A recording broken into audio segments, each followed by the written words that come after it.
Hello everyone, welcome back. In this video, we are going to cover about Being Alcaraz, the man behind the smile. The book by Mark Hodgkinson. So the writer seems to have written a lot of sports biographies for tennis stars, I think, and he is a tennis journalist. I picked up this book from the library mainly for my son, actually. So he loves to read books, and he plays tennis, junior level, and he is a big fan of Carlos Alcaraz. I thought he might want to read this book, so that's why I got him this. But he never showed any interest to read this book. So, I ended up reading it. So, just see what is his journey and all. So, first of all, about the book overall, I liked it, although it was a bit lot of text, and also maybe some chapters should have condensed. That's what I felt. But otherwise, it was good book to see the Alcaraz journey throughout his childhood years and how he became eventually pro. What are his journey has been, ups and downs, and all these things. This is released last year 2025. So if you don't know about Alcaraz, so Alcaraz is if you follow tennis, you don't need any introduction. If you don't follow tennis, I've only been following tennis from last 2 years. Before that, if you ask any tennis player, I don't have any idea. And for that matter, I don't know about how the tennis game works as well, all the things. But anyway, if you do not know about tennis, and if you do not know about Alcaraz, so Alcaraz is a Spanish tennis player, and he is currently number one in men's. So world number one in men's tennis, and he has already won whatever he could achieve. He's already won all the Grand Slams. So he's with the recent Australia Open, in January 2026.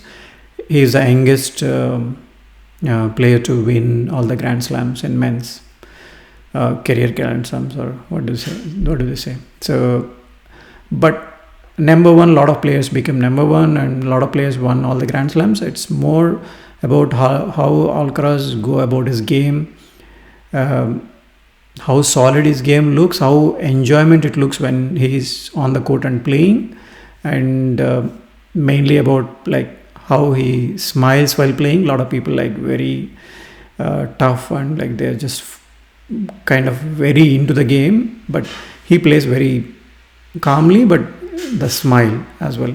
So, and also I go with my son to a lot of local junior tournaments.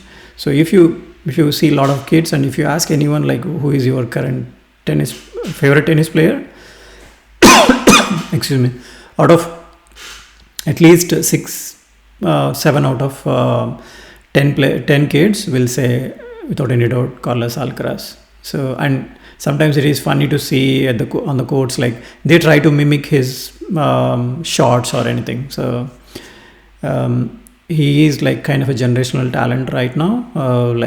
Everyone, the tennis has got big craze because of him, I would say.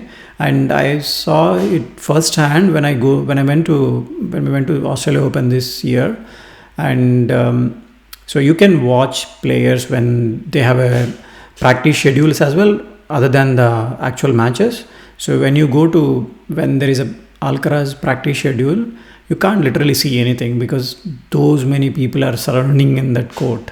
So it's huge craze.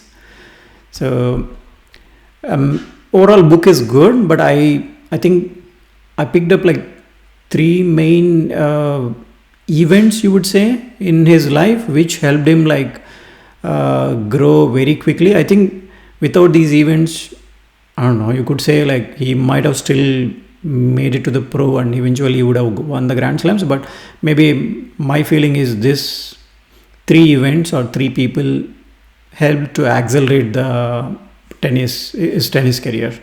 So other than his parents, obviously parents and family. So first one is Alfonso Lopez. So he's Postres Arena. So that's one cake or dessert company in Spain. So what Alfonso did is, like, Alcaraz used to get trained with one coach, and he used to, I mean, the same coach used to train Alfonso's son. So that's how Alfonso know about Alcaraz, and Alfonso eventually sponsored Alcaraz throughout like his junior years. So imagine having a sponsor at the age of 8. And tennis is a very expensive sport, like tennis lessons or coaching or anything else. Like, and also you need to travel to different tournaments. So everything is very expensive. So what Alfonso did, like in the early stages, I think from age of 8 to 15, that's fascinating to see. Like, he didn't, so Alfonso, as for the book, like, he didn't do it like he want to get something out of this Alcaraz sponsorship deals and all these things. What he did is like kind of philanthropic activity. So he loves tennis, and he saw Alcaraz play and he really loved it, like how he plays.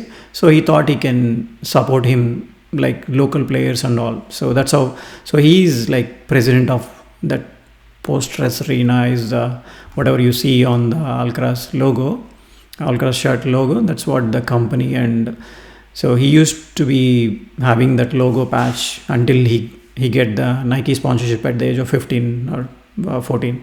So from 8 to 14, Alfonso paid a lot of those junior comps, and where he funded Alcaraz to go across Europe to play different tournaments and all. It really helped Alcaraz in the money wise.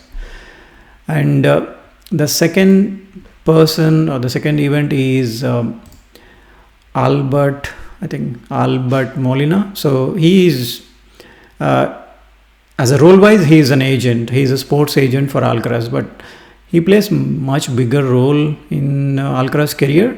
So he got, I think, he got very early agent, I think around 12 years. Usually sports agents only come into the picture for all the sponsorship deals and everything when the player already made it to big, almost close to big.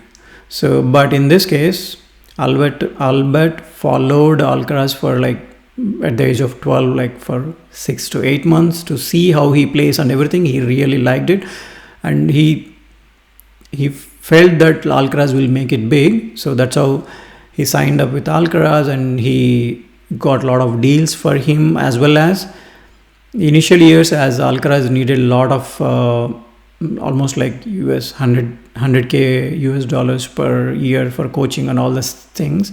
So they didn't take any, I mean, he didn't take any agent commission and all for the initial few years, so that Alcaraz can get full payment from the sponsorship deals, so that he can improve his game and all. So he was the one who got his main coach as well. So he played really crucial role. I think you can still see him. He travels. He's part of the team, and he still travels with Alcaraz for all the tournaments and all. The third person, and very crucial again, is his name is Carlos Ferrero. So Carlos Ferrero, he is already, I mean, before Alcaraz, Ferrero was already a Grand Slam champion, and he was a number 1 ranker, a number 1 world rank for some time. So he achieved all the things, but he runs his own academy. So when Albert Molina, that sports agent, pitched the idea to Ferrero, like, you can try an Alcaraz, and this pitched as like Alcaraz project. So Carlos project. So that's how he pitched the idea to Ferrero, because by that time Ferrero is like world-renowned coach in tennis, and back then he was coaching Alexander Zverev from Germany, and he already had offers to coach pro players. But Albert convinced Ferrero to take Alcaraz as like a project, and because from junior to he can make him pro and he can develop full career. So it was a huge risk by Ferrero, but he really liked it, it seems. Then he started coaching Alcaraz full time. So he took him under his wings, and he used to stay in at his academy, I think around 100 kilometers from Carlos Alcaraz's birthplace, or where his parents live. So that's where he actually grown into a big personality. And I think gym wise already he used to be very lean, but he became like what they call like bull. And the shots range and everything, I think it's a beautiful relationship between Ferrero and Alcaraz. So they won a lot of Grand Slams together. By now Alcaraz already won 7 Grand Slams, but Ferrero played very crucial role. But everything, I think whole tennis community was surprised when last year in 2025, like close to end of the year, they announced a split between both these. So no one knows what are the actual reasons, but otherwise now Carlos Alcaraz got a different coach. They're not together anymore, Ferrero and Carlos Alcaraz. So a bit of sad to see, but otherwise in overall games perspective, Ferrero played very crucial role in helping Alcaraz like to turn into this pro and like make him a champion to win all these Grand Slams and all, because he was a Grand Slam champion. He has a lot of coaching experience, so he could guide Alcaraz in all these aspects and all. Also, so those are the 3 main people: Alfonso, Albert, and Ferrero. So coming back to the book, book talk about a lot of other things as well, like whole chapter about like how the smile Carlos Alcaraz make him more calm on the court, and also how he loves to play the game, and comparisons with obviously Nadal, and also other big Federer and Djokovic, and how he improved his game, overall that aspects. My complaint, one of the complaint about the book is it really needed some chapter names. I wanted to read afterwards like some of the chapters, but I have to go through because the chapters names, there are no chapter names. It was just mentioned 1, 2, 3, 4 and all. I would love to go and read particular chapters. So, but otherwise overall it was good. Like, I only watched tennis very recently, so I only started watching. I don't know a lot of these internal details and all. So book was very good in that aspect. Yeah. That's all. Thank you for watching.